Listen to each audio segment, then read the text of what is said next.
हजारों साल नरगिस अपनी बेनूरी पे रोती है, बड़ी मुश्किल से होता है चमन में दीदावर पैदा। नीतिकार ने कहा, जैसे हर हाथी के सर पर मणि नहीं होती, हर जंगल में चंदन के वृक्ष नहीं होते, वैसे ही हर युग और हर समाज में आचार्य गुणरत्न सूरी जी महाराज जैसी संत भी नहीं होते। वे नेत्र पवित्र हैं जिनको उनके दर्शन करने का सौभाग्य मिला। वे हाथ पावन हैं जिन्हें उनके चरण छूने का अवसर मिला। वे सर सुंदर हैं जिनके ऊपर उनके आशीर्वाद के हाथ फिरे, और वे पैर मतवाले हैं जो उनके पीछे पीछे चले। वे केवल एक संत नहीं थे, एक परंपरा थे नैतिकता की। वे स्मारक थे प्रेम का, वो समुद्र थे संयम का। जीवन भर उन्होंने युग परिवर्तन किया, उन्होंने हृदय परिवर्तन किया। वो तमसो मागमय संदेश के महान पथिक थे।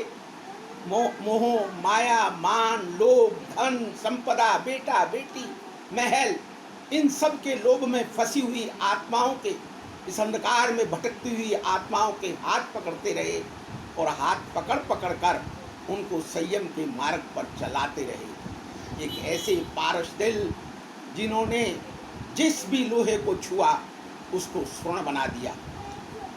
451 दीक्षाएं, दीक्षा दानेश्वरी, 500 साधु सतियों का इतना विशाल समुदाय।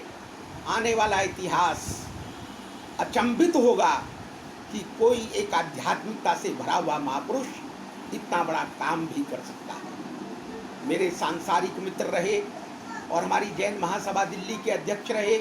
सांसारिक रूप में जिनको हम भंवर दोषी के नाम से जानते रहे, जिनके पास अरबों की संपदा, आगे पीछे नौकरों का बहुत बड़ा जखीरा, परिवार एकदम अनुयायी, समाज के अंदर इज्जत की दृष्टि से बहुत ऊंचे स्थान पर बैठा हुआ, लेकिन जब वो ही भंवर गुणरत्न सुंदर जी महाराज के संपर्क में आता है, उसका हृदय परिवर्तन हो जाता है। सारी धन संपदा को पीठ दिखाकर वो आध्यात्मिकता के रास्ते पर चल पड़ता है।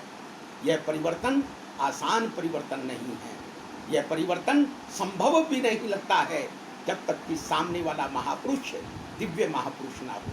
अहमदाबाद में जब गुणरत्न सूरी जी महाराज ने भंवर को दीक्षा की आज्ञा दी, वह आध्यात्मिकता की मस्ती में नाच रहा था और हमारी आंखों में आंसू थे। आज वही भव्य विजय जी बनकर अपनी आत्मा को भी तार रहे हैं और संसार को भी तार रहे हैं। लोग कहते हैं बदलता है जमाना अक्सर, मर्द वो होते हैं जो जमाने को बदल देते हैं। आचार्य गुणरत्न सूरी जी महाराज जमाने के साथ नहीं चले, उन्होंने जमाने को अपने साथ चलाया। उस महापुरुष को मेरी श्रद्धांजलि। बड़े गौर से सुन रहा था सारा जमाना, तुम ही सो गए दास्तां कहते कहते।